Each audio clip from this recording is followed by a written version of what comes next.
Tak, poďme sa teraz pozrieť na našu sekciu úloh, ktorú máme v Mangu, aby sme vedeli vlastne, ako funguje a čo s ňou môžeme robiť. Takže sme v úlohách, tak to nejak to vyzerá. Môžeme si vysvetliť, čo tu aktuálne vidíme, takže máme tu hore nejakú jemnú štatistiku, to znamená, koľko úloh je tu celkovo, koľko je mojich, koľko je pred termínom dokončenia a ktoré sú už po termíne dokončenia. Môžem si tú štatistiku takýmto spôsobom teraz schovať. Mám tu určité úlohy, kde vlastne vidím, čo to je za úlohu, kto ju vytvoril, kto je tam priradený užívateľ, kto je tam, aké sú tam komentáre posledné, koľko je tam komentárov, priorita danej úlohy a firma, objednávka, status, či je nová, dokončená, samozrejme tie statusy si môžete vytvoriť, aké potrebujete, typ úlohy, či je to firemná, IT infraštruktúra alebo čokoľvek. Máme tu nejaké takéto labele, ktoré si vlastne môžete vlastne doplňať, ak máte na to právo, čiže nákup, právnik, predaj, takýmto spôsobom napríklad. Ja tam dám len ten nákup, ako som mal, teda právnik. Máme tu, či je úloha hotová, progres úlohy, môžem si takto vlastne tu jednoducho meniť, ten progres. Máme tu nejaký dátum vytvorenia, deadline, dokedy vlastne úloha musí byť hotová. Podľa toho sa vlastne aj vyfarbuje ten čas. Čiže vidíme, že táto je pred termínom dokončenia, za chvíľku to už bude, tieto sú už po termíne dokončenia. No a tu vidíme, kedy bola úloha dokončená.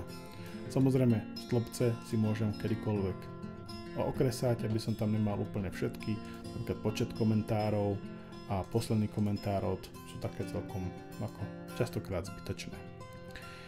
Úlohy si ďalej môžem jednoducho filtrovať, chcem všetky, alebo len tie, ktoré sú mne pridelené, mnou reportované, pred termínom dokončenia, alebo po termíne dokončenia, moje pred termínom, alebo ako. Samozrejme môžem si ich aj filtrovať, takže môžem si urobiť vlastný filter, ktorý si môžem následne uložiť a používať. Poďme sa pozrieť, ako jednoducho si úlohu vytvorím, takže dáme si zelené plusko, že chcem vlastne novú úlohu, dáme si úlohu kúpiť novú tlačiareň. Tak, vytvoril som si úlohu kúpiť novú tlačiareň, môžem si k nej doplniť nejaké prioritu napríklad, môžem si povedať, že to je nová úloha, týka sa vlastne firmy, môžem si tam dať nejaké značky a ďalšie záležitosti. Povedzme si, že rád by som, aby sme to vybavili do konca mesiaca, takže do 1.3.2024. Môžem si tú úlohu rovno k niekomu priradiť, takže mohol by som vlastne kliknúť, vyberiem si niekoho a tú úlohu mu priradím, o čom vlastne jemu automaticky hneď odíde notifikácia do mailu, že má odo mňa novú úlohu a z toho e-mailu sa môže rovno prekliknúť sem do Manga. Môžem si teraz vlastne aj otvoriť detail tejto úlohy. V detaile tejto úlohy môžem dopísať ešte nejaký popis o tom, čo chcem vlastne, akú tlačiareň, aké by mala mať parametre a ďalšie záležitosti. Takže dopíšem si sem, môžem si tam vlastne aj dať nejaký obrázok, že takú a takú tlačiareň by som si prosil, čiže dám si obrázok, čokoľvek si tam vlastne môžem vložiť. Ďalej si môžem k tejto úlohe urobiť podúlohy, čiže kúpiť novú tlačiareň je hlavná úloha, ale ja si tam môžem dať nejakú podúlohu, je najprv vybrať dodávateľa. Mohli by sme si dať ešte aj vybrať model.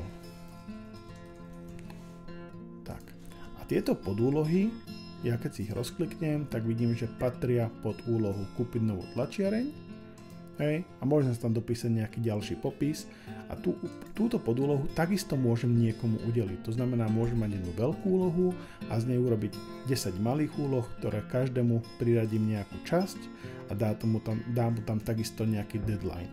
Tá podúloha je vlastne takisto bežná normálna úloha, ale nezobrazuje sa nám v tomto zobrazení úloh.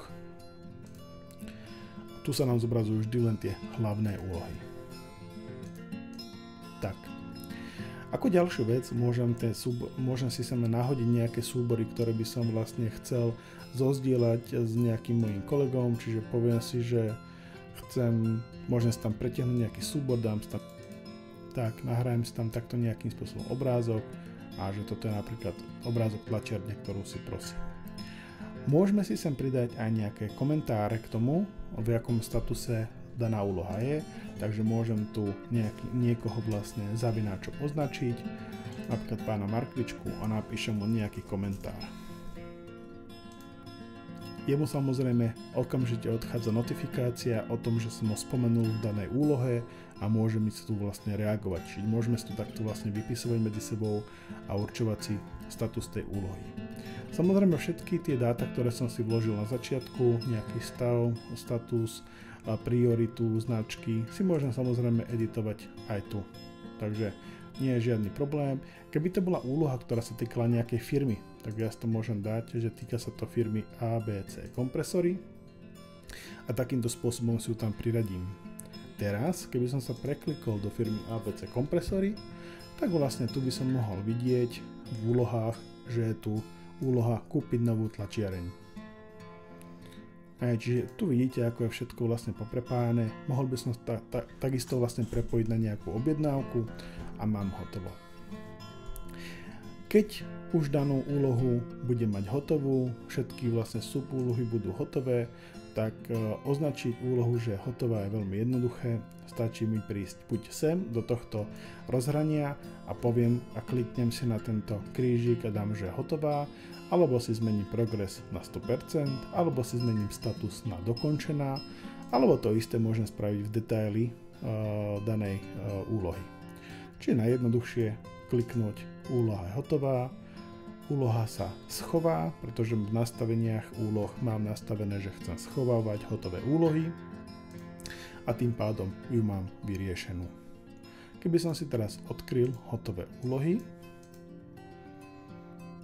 tak sa mi tu daná úloha ukáže ako dokončená úloha na 100% a keby si ju vlastne takýmto spôsobom otvorím, tak vidím, že vlastne dokončená na 100% a hotovo.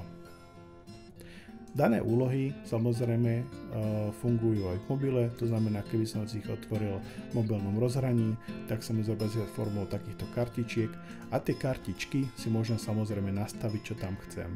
Čiže môžem si tam dať, že tam chcem firmu, typ úlohu, značky a možno plánovaný termín dokončenia a tie kartičky sú hneď o niečo krajšie.